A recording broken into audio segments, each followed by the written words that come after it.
มึงบอกกูมามึงเอาเกิร์ลกูไปเชิงไปใส่ฮะก็บอกเจ้าแล้วว่าคอยไม่ได้เอาไป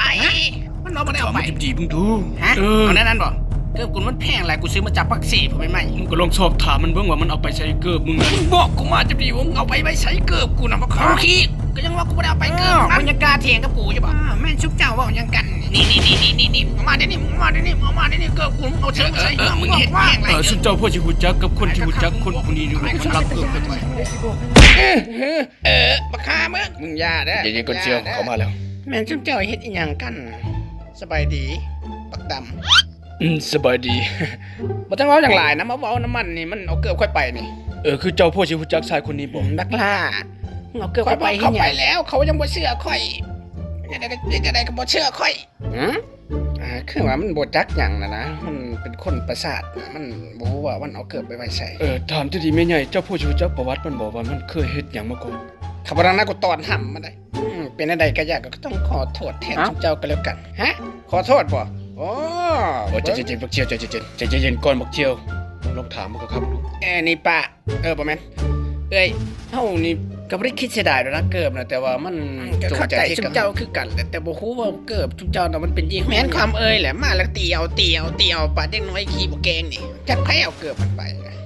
แม่นทุกเจ้าร่วมโหกันบ่นี่ฟังได้เท้าดำแต่ตอนเจ้ามาน่ะเจ้าป้าไว้ใส่ข่อยบ่สนใจนะว่าป้าอยู่ใส่ตอนนี้มันบ่เห็นเกิบข่อยน่ะ ถ้าเกิบซุมคอยเห็นเขาต้องปรับใหม่ซุมเจ้าได้บอกมันไป แม่นคือมึงนี่ป้าบ่แม่นเอ้ยเจ้าลงบอกมันว่ามันบ่เห็นเกิบข่อยแล้วข่อยจะต้องปรับใหม่หรือว่าต้องจับเข้าคุกเห็นบ่บักล่า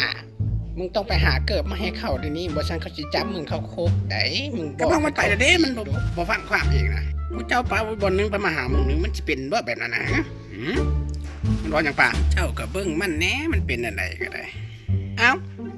เป็นอะไรไปเลย ก็คือว่าซุมเฮา ก็คือมันบอกซุมเจ้าหั่นแหละ ฮะ นี่ตอนนี้นะเฮากำลังถามเจ้าอยู่ว่าเกิบอยู่ไส ยังมาเข้าข้างกันอยู่แล้วมันบอกเจ้าไปเลยเด้ เดี๋ยวใดก็ยากแล้วเจ้าตัวบอกค่อยมาเดี๋ยวนี้ เอ้าเท่านี้บ่ต้องไปเถียงกูดอกกูบ่จักกูดอกจักกูเอาไปไว้ใส่เกิบมึงน่ะแน่มันบอกเลยได้เห็นบ่ป้านั่นมันบ่เกี่ยวกับเลยอย่าบ่ต้องแก้ตัวแทนมันอีกแล้วเบิ่งกูเบิ่งมึงคักๆบอกเด้อมึงจงใจได้มึงจะเอาเกิบไปฮะใจเย็นๆได้บักลาบ่เป็นหยังทั้งสอนมาซื่อกูสิยิงมันทิ่มแล้วฮะมาเอาปืนมาแม่นหยังเอาปืนบ่เอาไป มึงยาเลย